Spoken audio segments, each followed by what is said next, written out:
Hello, everyone, and welcome to Excel TV, season number 2, episode number 6. How you guys doing out there?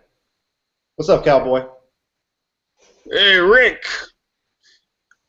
Good to be here. Carl Pepperseed here, and I'm kind of mad with you because I've been asking you about coming on here like a guest. I've been living down the street from you for 5 years, and you finally have me on, Rick.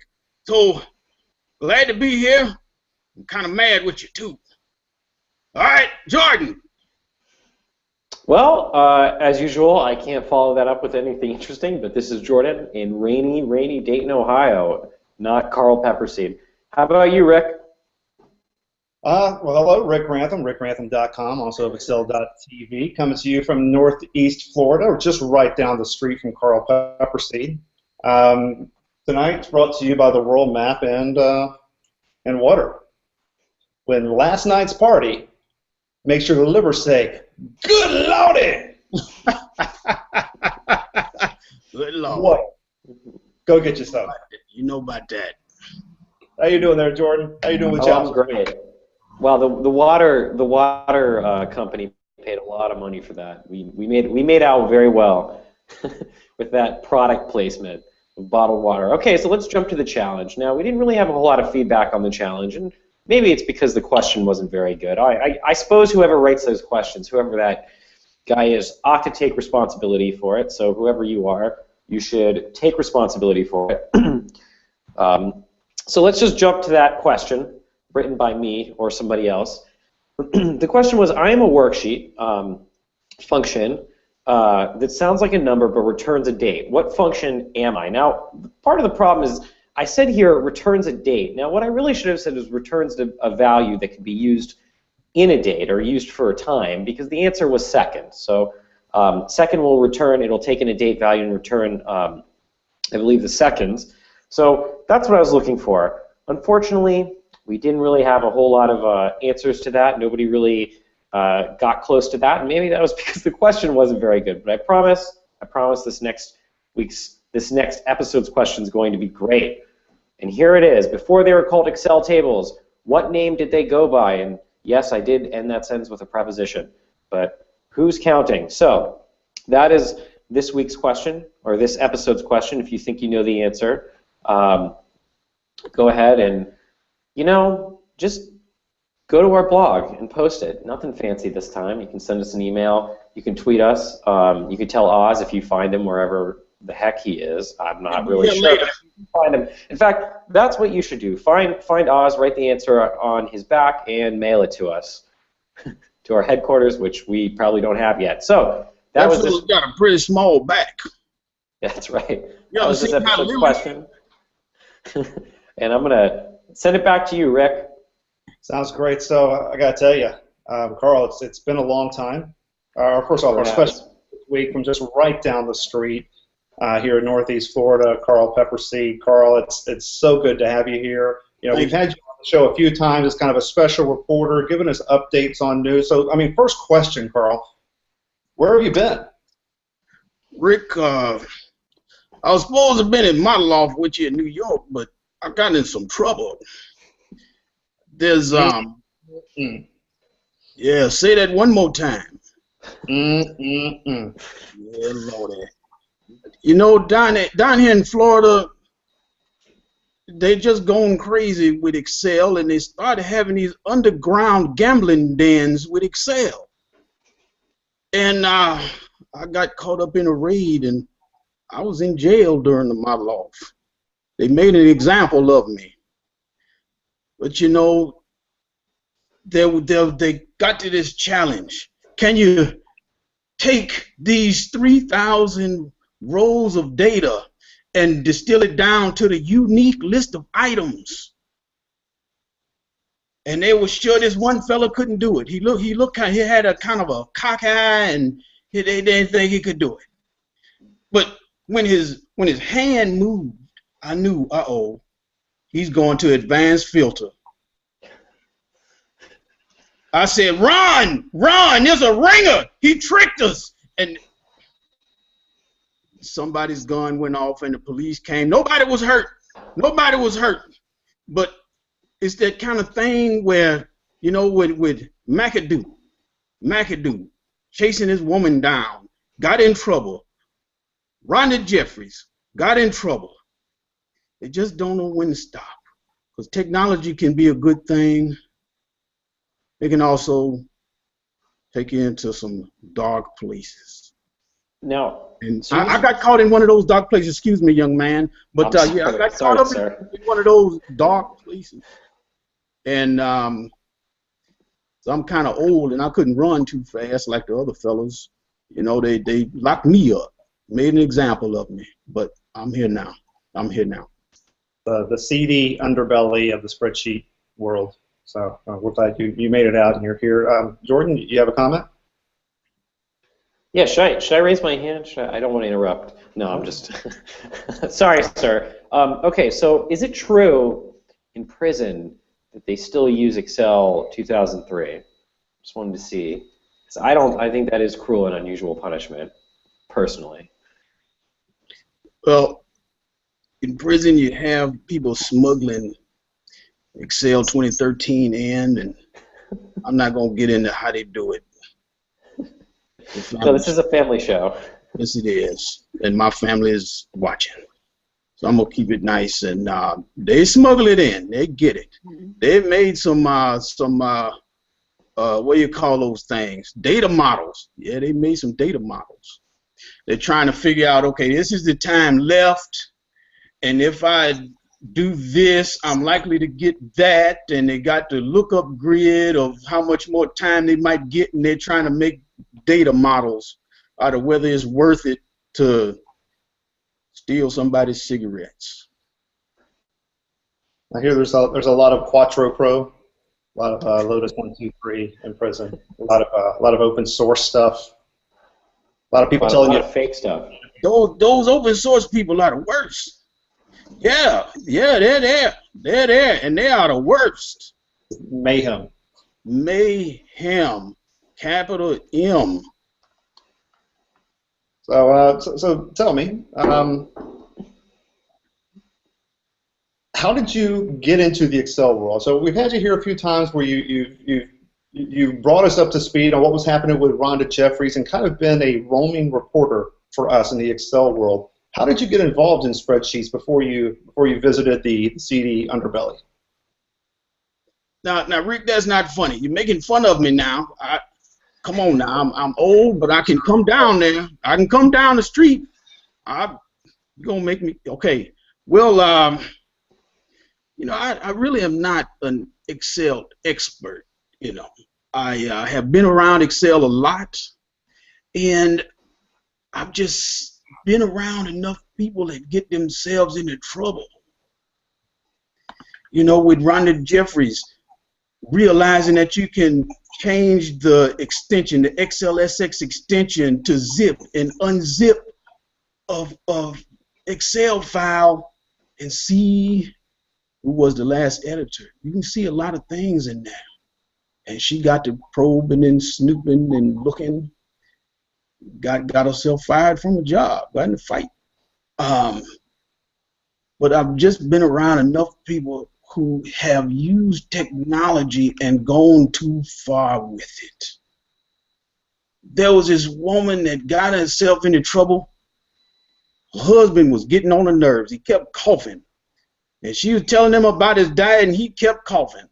And she decided to start tracking all this in the Excel spreadsheet. And it just got all worked up more and more every time. They're driving in the car. He writing it down. Then she put it in the Excel spreadsheet later. Then she put pivot table, tell them how much she coughing on Wednesday. Friday was at least a coughing. And then it just got all worked up. And one time he was sitting in the living room, and he just and she grabbed the next thing. The closest thing to it was a rubber snake, and she beat him back on the back of the head with his rubber snake. Chased him out the house. But see, the thing is, there was something wrong with the marriage. She didn't need all that data. She didn't need all that. Then what she do? She go try to hide the weapon. She burned it up in the backyard and just made a whole bunch of black smoke and drew attention to herself. Not a homeowners association that says, they say, God damn it, you got to go. You got to go. You chase the man out the house with a rubber snake, and then you make up all this black smoke. They're in trouble. Excel is a dangerous program. What you say, man? I'm saying Excel is a dangerous program indeed. Well, see, those who don't know how to wield the power. Right, exactly. Because an idle mind is the devil's workshop. But in the workshop, it doesn't have tools. And when you bring Excel in as that tool, next thing you know, you're beating your man with a rubber snake for coughing too much. I've seen it so many times before. One of those common problems.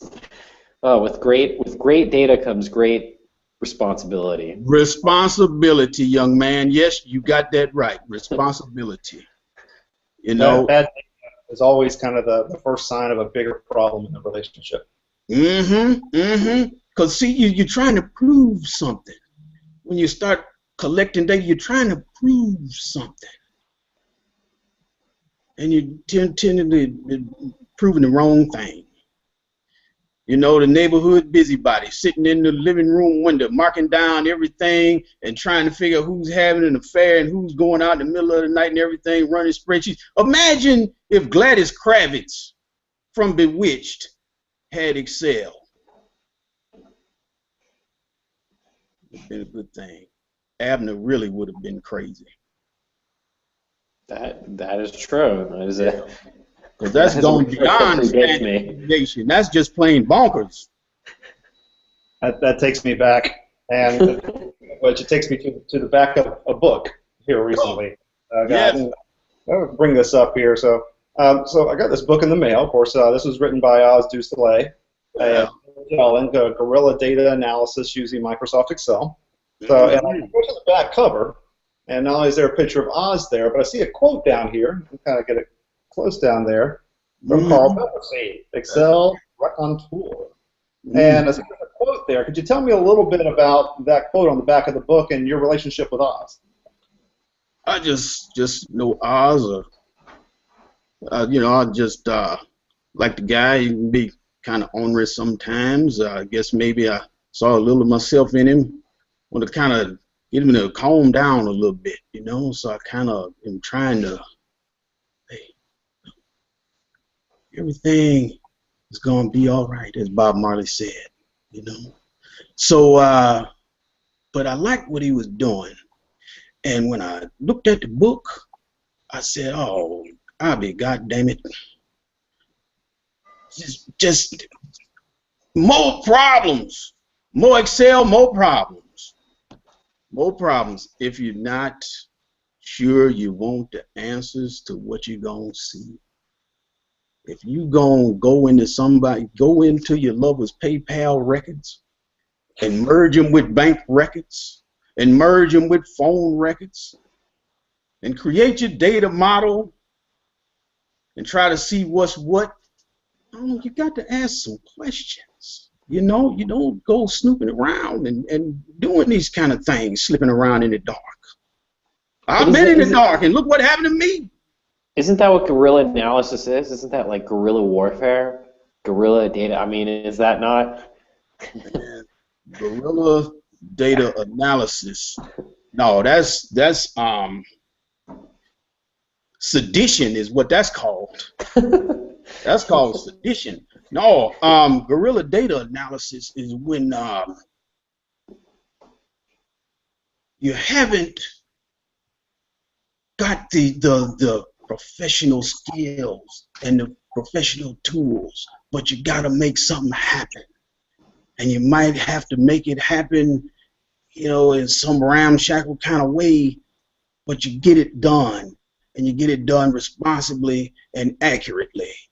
Still, so now the ultimate result is not ramshackle. So, Rick, can we see the back of that book again? Just real quick. There's something big in red on there. No, Oz. I'm not even sure where that guy went. So you see that? It has seen on Excel TV, huh? Boy, We paid a lot of money for that. Mm-hmm. Did we not? Yes, you did. Yes, you did. Well, really now, can you show the other picture real quick? Just wanted just to show the picture of Oz. Now, ladies and gentlemen, if you've seen this man, we are looking for him. So this is kind of like the back of the box. If you've seen this man, wanted dead or alive, all right? Yeah, wait a minute. All right. Yeah.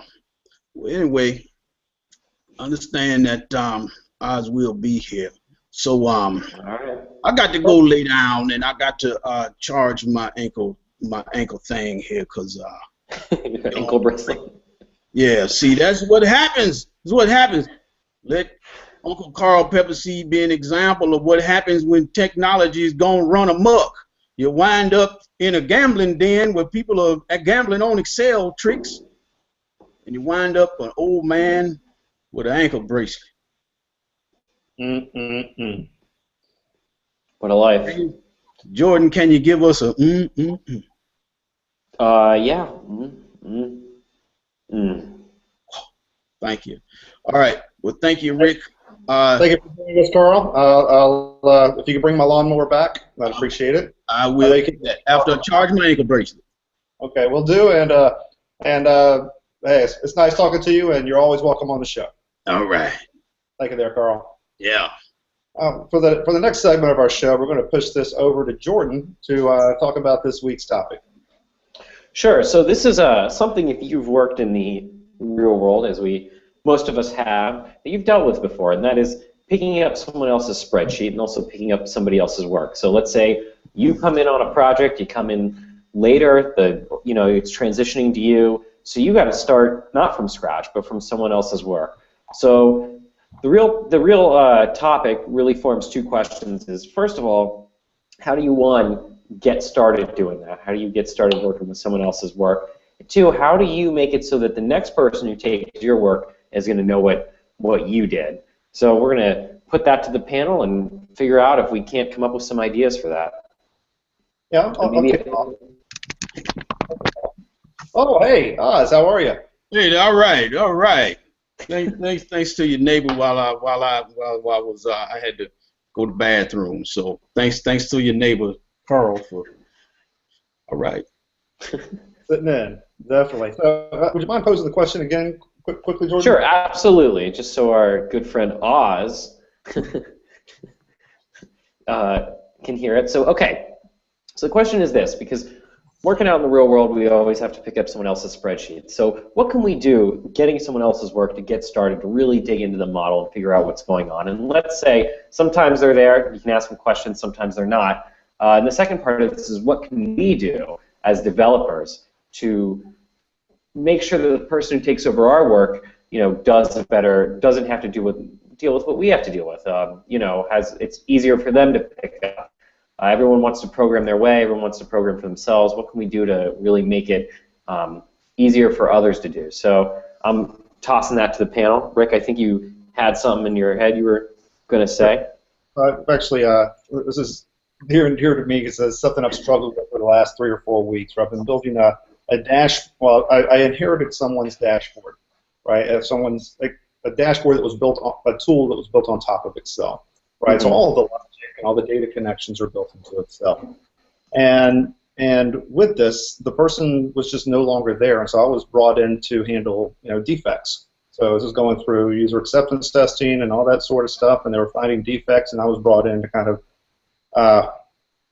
fix the defects. And the first problem is, oh my God.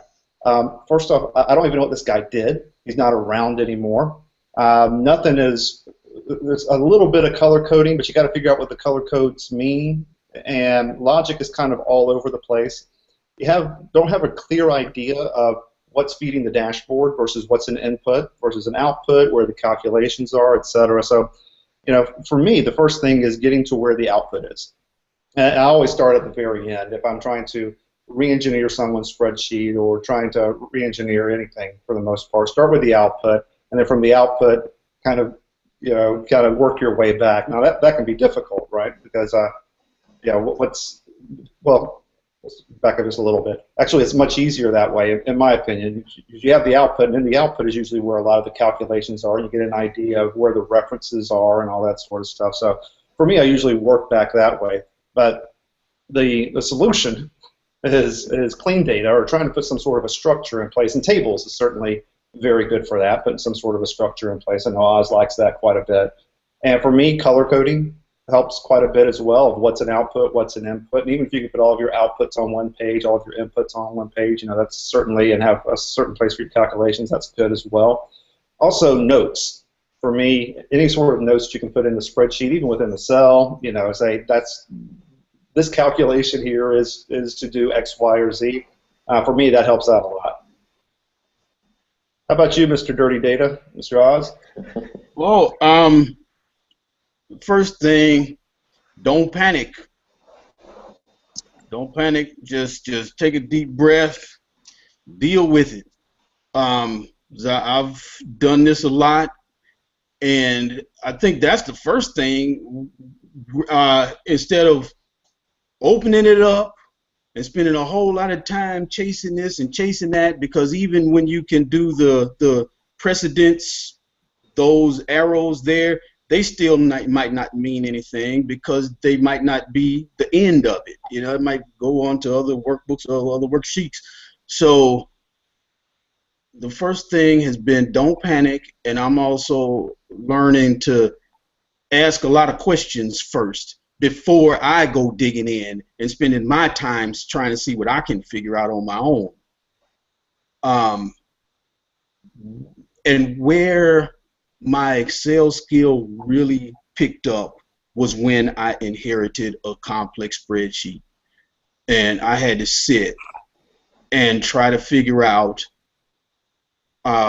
which starting parentheses went with the closing one, how to peel this down slowly, and allow myself that time.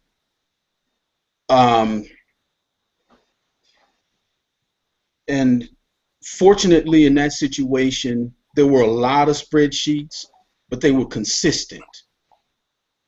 That was helpful. So even though one might look like spaghetti, and the second one might look like spaghetti, by we got to the 7th and the 30th one, there was a pattern. Okay, so finding that pattern. How do I help people after me? Well, one thing I'll say is about VBA. This is a big one. People write VBA the way they write it. And every time somebody opens somebody else's VBA, they say, "Oh God, I can't believe they write code. Why did they write code like this?" Every time. And I think about looking at somebody's VBA is like looking at somebody else's poem and trying to fix it or rewrite somebody else's poem. It just doesn't work like that. So I warn, when I do teach VBA, try to do worksheet first, because as Jordan was talking about, future you and for others, it helps if things are in the worksheet. And keeping things grouped together, because it can be hard. If something is in hidden rows and columns, okay, that's one thing. But if somebody finds, okay, here are these hidden columns, and they unhide them, hopefully that's all. And that they don't have to go fishing around and find, oh, these other hidden columns over here too. And oh, and these rows. No, try to keep things consolidated. But the big thing is, I got a lot of skill by inheriting people's stuff, and just slowing down and unraveling it slowly. I think, like in all our examples, we usually start from scratch, but I think in real life, the way we learn is almost always reverse engineering, getting someone else's work and seeing what they did. I would say that just the soft skill, if you're doing this, there are two things that you want to try not to do. The first is to automatically say, oh, we got to start this over from scratch, because no client's going to want to hear that. Nobody wants to hear that. That's like what Oz was saying. I mean, it's along the lines of, who did this? You know, I would have never done it that way. So try to, if you feel yourself saying that, just time out. I mean, you may be right in the end, but time out. No one really wants to hear that just yet. So give it some time. The second thing is, don't blame that last person. Nobody wants to get blamed. So this is just a soft skill, you know, before you even get in, just working with a client. I would say, yeah, I don't know. I mean, this is something I struggle with. It's hard. So in terms of VBA, it's like what you were saying, Oz, like with the cable. Every time some guy comes over and like does service on our cable line, he always says, like, every single technician goes, "Who was out here? This ain't right. This isn't right. I don't know what this is." I swear to you, every single person. I've even taken my car in, and they're like, "Who looked at this last?" I'm like, "I only got one mechanic. It was you guys." You know, like who else would have looked at it? So don't do that, all right? Because you may find out that you were the last one to look at it. No, but seriously, there are things in terms of coding that you can do. Obviously commenting, but I do think that we comment too much sometimes. But here's two things, all right? Obviously option explicit, gotta throw that one out there. Second one is indentation. If you're writing code, indent, you know, that'll help people follow along because that creates sections and blocks. And as far as when I'm looking at other people's formulas, like those really long ones, what I like to do is I'll copy the whole thing and I'll paste it into Notepad. And Notepad uses, I think, it uses a fixed width font, so you can tab out and you can take a long function and you can break it into its parts and try to figure out what's going on. In terms of helping other people out, I'd say name the ranges. You know, give a cell a name so that it's semantic. You know, not if A1 equals this. Just say, you know, you could say if I don't know, if size, you name a cell size. So if size equals small, then do this, right? That's semantic. That is almost like a sentence. We know what's going on. So those are the things that I would say. Have you guys had any like horror stories maybe of inheriting something that was just so terrible that, well, I guess that's what, I don't know. I mean, well, yeah. I haven't run into anything that was so terrible I had to turn my back on it, but there were moments.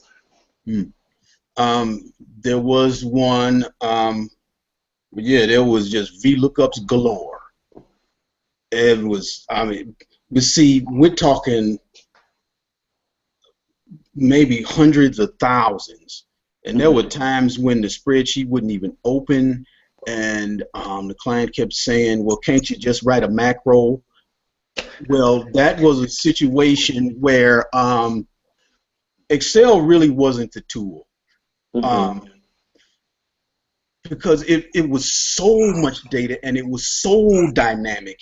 And this was pre-Power Pivot, so maybe Power Pivot would have had a better way of handling it. But the way that it was, because it had all kinds of conditions in addition to the volume, and it had to know which column to go look at. It was a mess. And then, yeah, the person who brought me in, yeah, she got to a place where she said, you know, this is not good.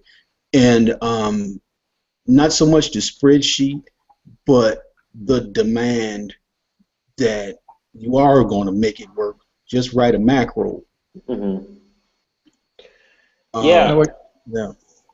What gets me the most isn't necessarily the spreadsheet where there's a whole lot of stuff going on, because that, to me, that's kind of a challenge, right? You get to kind of get in, you got to play, and all that. It's a pain in the butt. You got to figure it out. Inheriting someone else's logic, when there's a ton of logic in there, it's a challenge and it's a pain in the butt. But what ticks me off the most, and I found this quite a bit in financial modeling. When you think of financial modeling, working in a finance department, that most people are pretty adept at spreadsheets. Maybe not on the accounting side as much, but certainly in the financial modeling where you're doing forward-looking financial statements, etc. Most people kind of know their way around.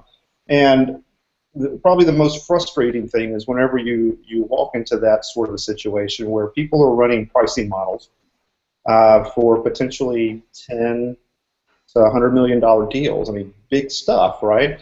And there's no creativity in the spreadsheet whatsoever. It's, you know, it's one sheet that almost looks like an invoice. I mean, there's nothing to it, and you're sitting there scratching your head saying, how are you running, potentially a Fortune 500 company, or just something that's pretty big on nothing, on junk, and just a lack of creativity, and that I've seen at least in a lot of finance departments, when you would expect to see more creativity, has been probably more frustrating for me. And what do you call creativity? Because I'm hearing something other than creativity, but like some making the logic more obvious. Sure.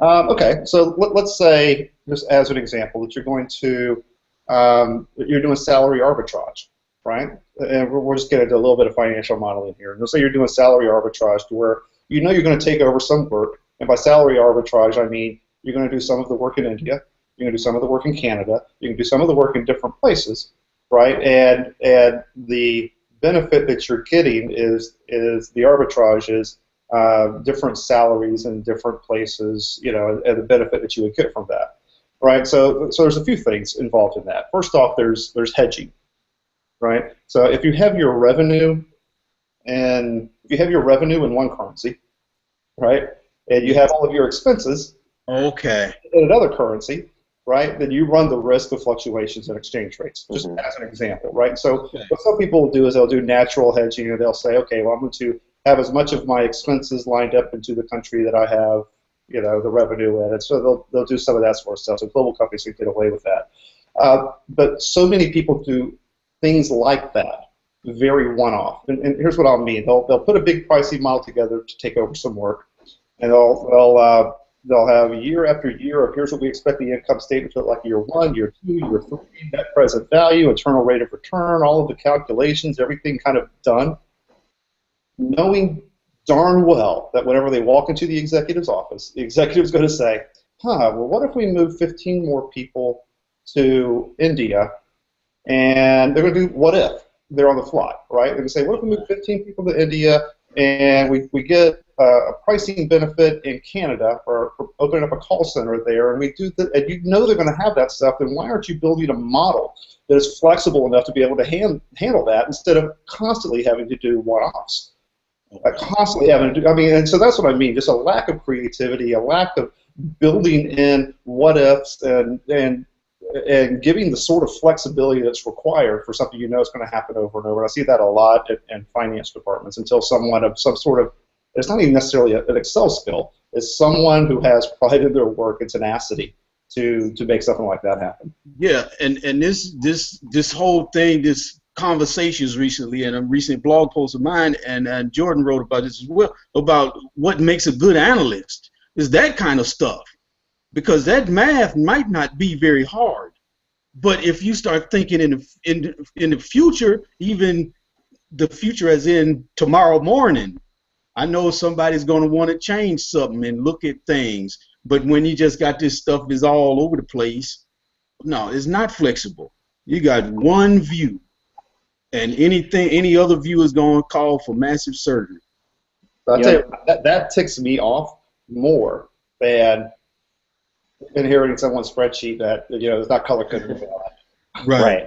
No, I think that we have this notion of keep it simple, stupid, and what it's become is keep it stupid. They forgot that. They're just so obsessed with simplicity that there's something lost. So I've seen ones that have done foreign exchange. Foreign exchange spreadsheets for some reason are always the worst because there's so many assumptions you have to do with it, and then you see that they're that someone has, let's say they have an exchange of 1.1, that's the index, whatever. You'll see that they've put that in the formula, hard typed it, so that it couldn't be changed, so that you can't do a what if, and you're thinking, and they're like, oh, but I want to keep it simple. I don't want to make it too complicated. But you're giving it to this person, and so then you hand that, okay, so it's going to be shown to a decision maker, and then you take that spreadsheet and hand it to someone, and they're saying, well, you got a 1.1 over here, a 1.3 over here, a 1.4. If you had put it on the spreadsheet, at least I would have traced it. At least I could have had some notes, or yeah, that one. And it's very interesting what you guys are saying, because it's not really a spreadsheet skill. It's a soft skill. It's a personal skill, right? It's organization and logic, and thinking about more than just getting the math right, but thinking about flexibility and how dynamic is this? Will you constantly be adding data to it? Will you be constantly changing the data that's in it? Or is this truly just a one-off? All of those kind of questions guide how you go further as an analyst. And one thing I'll say, because yeah, I've had a lot of great clients, you know, and one, there was payroll being managed, and it was this vertical scrolling thing, and lots of details in it, prorating and who worked on this project, how much time, and how much does this project owe toward that person's bonus when they started in this part of the year, all kind of stuff. And they said, no, you can't change the layout. These people, they are close to retirement, and they've been looking at this thing like this for 10 years. They do not want the layout looking any different. Okay, now here's the trick is, when I say I can make it work, but this is the price, and they say okay. But when somebody says, oh, brother, that's a lot of money, then that's when we have a problem. But so with this horizontal scrolling thing, you know, I started putting things in the tables. I made things unique. I made unique lists where other data would pull, and I made drop-down lists so that everything was tied together.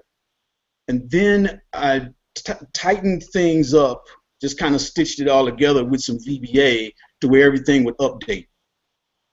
All right, so they were able to get the layout that they wanted, and also the data integrity was much, much tighter afterward, because I started to put things on different sheets, and they were feeding into the big scrolling monster. But I also separated things like, here's personnel, only personnel here, only hours per project go here, and just add new data to the end of the table, and here's a reset button that's going to reset the whole world. And so that's how we had that balance. And but fortunately, you know, they could say okay when I gave them a price to make it happen. We like it when people are happy to pay us. Yeah, yeah, and you know, and I want to help. I want to help, and you know, and I look at people's budget and everything, and so there's some things that just can't happen, you know, under a certain amount when you're dealing with that kind of thing. And you know, had they said that they had maybe half their budget, but couldn't change the layout, yeah, we would have had a problem. You know, because I wanted to really overhaul that whole thing and make it much, much simpler, but that wasn't an option. Gotcha. So, great discussion. Do you have anything else there, Jordan? You know, I would say that just one last thought, and just something to remember, because we're all, as people who may be more advanced in their careers with Excel, it's always important to be charitable. So if you inherited some work from someone else, you know, sometimes they got to the level that was really their skill level, and it was great, and then someone said, but hey, couldn't it do this? And they said, well, yeah, I'll look that up, and they looked it up, and you know, they took something that was great and they started shimming on all these solutions, and it grew into a monster that nobody wanted it to grow into. And you talk to them and they say, yeah, I know, it's not that great. That's why we gave it to you. So just always remember that too. But there are times to be reasonably annoyed, and there are times to also be charitable. Yeah, and realizing too, you know, we all started somewhere and made bad stuff and took a long time, and you know, so just deal with it. There are bad decisions everywhere. We can just ask Carl Pepperseed about that. So with that, Oz, would you mind taking us off to the tips section? All right, the Excel hot tips for your cold tongue. All right, Let's see. And my lower thirds. I don't know what happened to my lower thirds. Anyway, my screen share.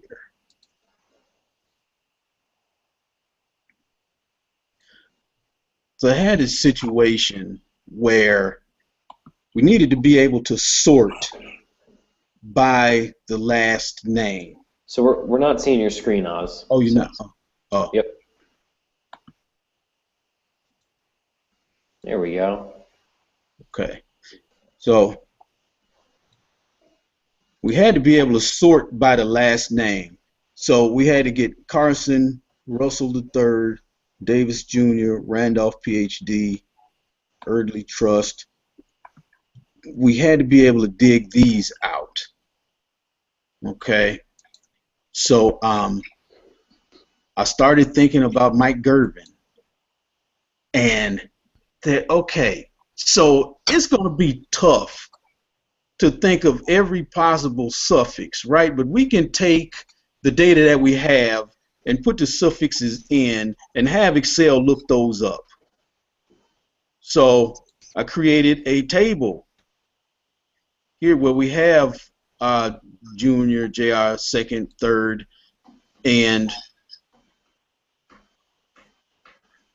so, okay, so we have the table here, and I came up with this array formula that it compares it starts at the right of the word and compares it against everything here. Okay, and I was able to do an array formula that does that for us. And I was surprised that I was able to get it to work that way, but it does. So, let's see.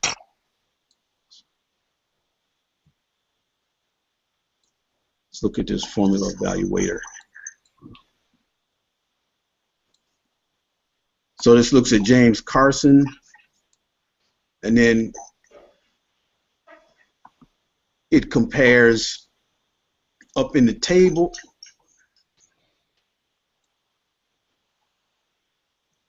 Okay, so it's that son, our son, our son, our son, and none of those match trust through PhD. Okay. So cool. It's false, but it does get Russell the third. So let's do this one. So you have all those suffixes up there, and it gets the length of each one of those, and then it pulls that out from like Leon Russell. So it's pulling out, there's like a 3-letter one and there's a 6-letter one. So it pulls them all out, and then it just compares them. Cool. All right, and then it uses that. Oh yeah. Yeah. Hey now, that's clever. Yeah. So thanks to Mike Gervin for having me think array formulas, and thanks to Jordan for explaining it better than I know I'm explaining. Oh no, sorry, I was just explaining it out to myself. Yeah, well, I appreciate that, because this is one of these things that's in my head, and I knew what I was doing, and I was going forward with it, and you know, and it worked out. So we're able to so we go through, and then we count how many spaces, so that then we can get a sense of which space to substitute. Okay, and then we replace, we find out where that break is happening, then we do the right and the len, and we get down to Russell the third.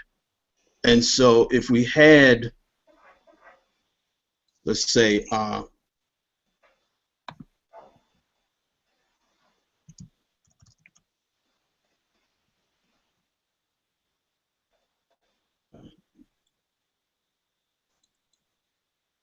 so it is grabbing the fourth out.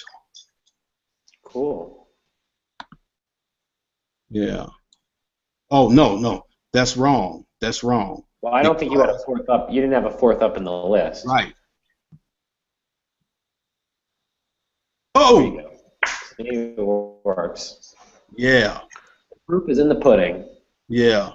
And the thing, too, is to see how running through all of these different tests in order to get down to what's needed. So now we can sort by those last names. Cool. All right. Stop sharing. All right. So I'm going to give that 3 srirachas. You know, because it's complicated and not many people need to do it. But it's worth seeing how to think through this whole process and run it through the various tests. I agree. Yeah. I mean, it's one of those things where you come up with it, and maybe maybe no one will ever use it, or someone will come up with a more complicated way of doing it. But just seeing the example, it gets you to think about these problems differently, and that itself is of tremendous value, I think. I don't know. I like that. I will. For me, it's a 4 sriracha. Thanks. All right. Thank you for that, Oz. You didn't have anything, correct, Jordan? That's correct. Okay, so we'll move on to the What's Up section. What's happening in your neck of the woods? So we're going to talk about the news of the week. One moment. Quick screen share here. Okay. So first off, Modeloff has released the Technicians. So Modeloff has created this Technicians here. So what this is, if we kind of scroll down here in a moment, you'll see what they're creating is, I don't want to call it a blog, but basically an opportunity for people who are very technically savvy in a series of different kind of disciplines, from finance, investment management, etc., and of course Microsoft Excel and VBA is one as well, and financial modeling, etc. So basically, if you are competent in these areas and would like to write and have get your work out there, outside of just submitting everything to Excel TV, you could also come over here to Modeloff, to the Technicians area, and get a hold of John Persico down here at the bottom to have your stuff published out here.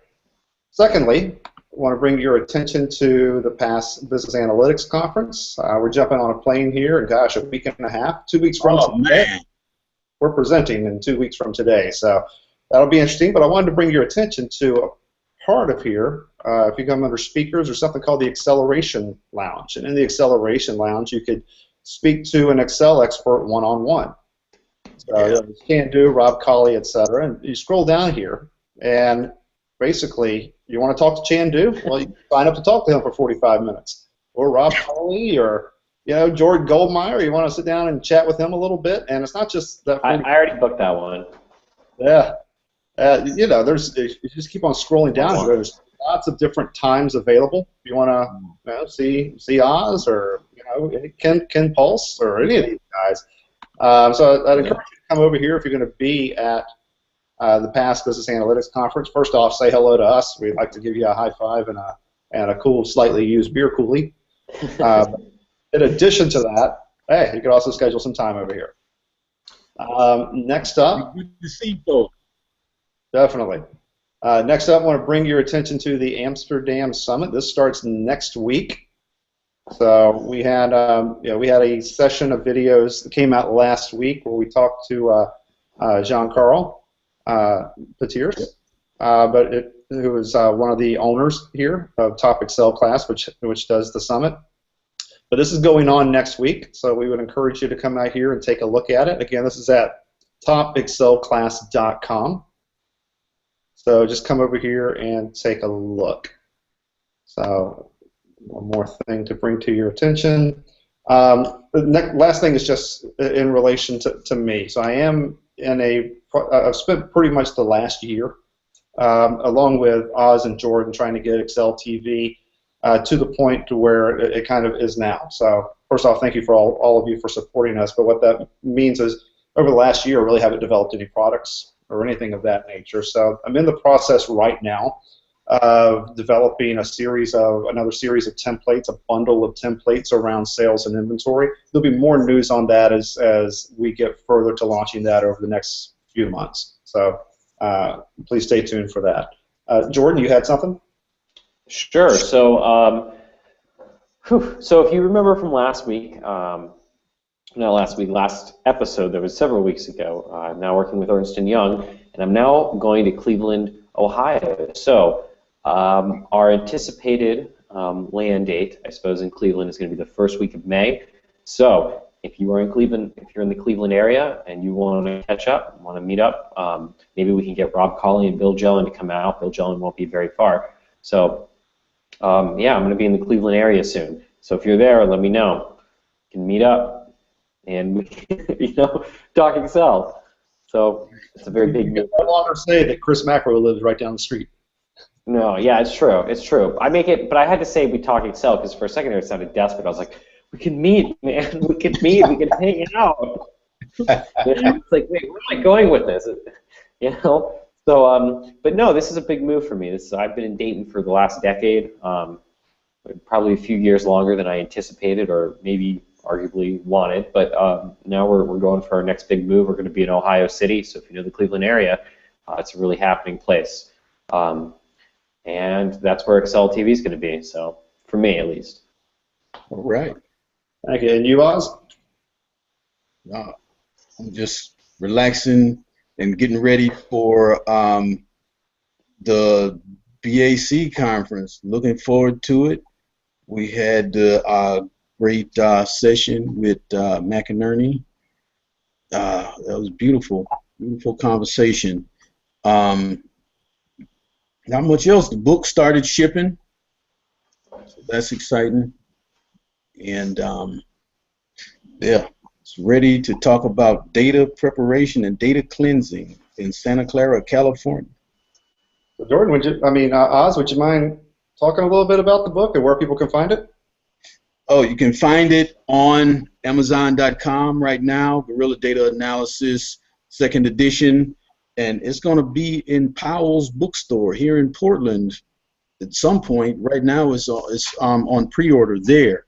But it's a rewrite of Bill Jellin's first book, the book that he wrote in 2002. And I, rewrote it to include things that didn't exist back in 2002 and to also update examples. Because back then it was relevant to talk about comparisons of, Lotus or talk about mainframe computers. So I broadened things out, and I brought some web development examples and nonprofit examples, retail examples, business examples to kind of reflect how many guerrilla data analysis there are. Finding out my friend is, a Girl Scout troop leader and trying to manage merit badges. That's guerrilla data analysis. Some girl is waiting for her badge that she didn't get because the data's messed up. That's as bad as payroll being messed up. So it's for anybody that is managing data but has not had the formal training for it. Well, thank you, and it has the added benefit of having Mr. Carl Pepperseed on the back. So I think that's once he gets out of lockup, we'll have to get him to sign a copy of this. Of a house arrest. Oh, you heard. Oh, yeah. Yeah. So where can you find us? Gosh, we're all over the place. We're on YouTube, where we're coming up close to 1,900 subscribers. We've been open a little more than a year, so thank you for that. We're getting pretty close to breaking the 2,000 subscriber mark, so thank you for everybody who supported us there. Also, we're like at 198 people in our Google Plus group, about to break 200, and we just opened that up, gosh, a few months ago. If you're looking in Google Plus, that's Excel, Education, and Entertainment is the name of the group, so feel free to join us over there. Any Excel jokes you have or anything like that, just go ahead and join us over there and feel free to chat with us. So that's it. Well, we do have one more thing here. 1 second. Join Hangout on Air Circle, so just let us know in the comments section you want us to add you to the Hangout on Air Circle, and what that means is you'll get informed whenever we're having another one of these shows. If you want to be involved in the show and have your questions come up during the show, feel free to just join us there. And you can also see us over at excel.tv where we're posting a lot of our content. Yeah. So that's it. Gosh, great show, everybody. Too bad Carl Pepperseed had to leave. That's a shame. He had to get back on house arrest. But it was great to have him here. I'll have to tell him all went well. And till next time, everybody, this is Rick Grantham with Jordan Goldmeier and Soleil saying, keep on excelling. One more thing. Our next episode is going to be at the PASS conference. Oh, man.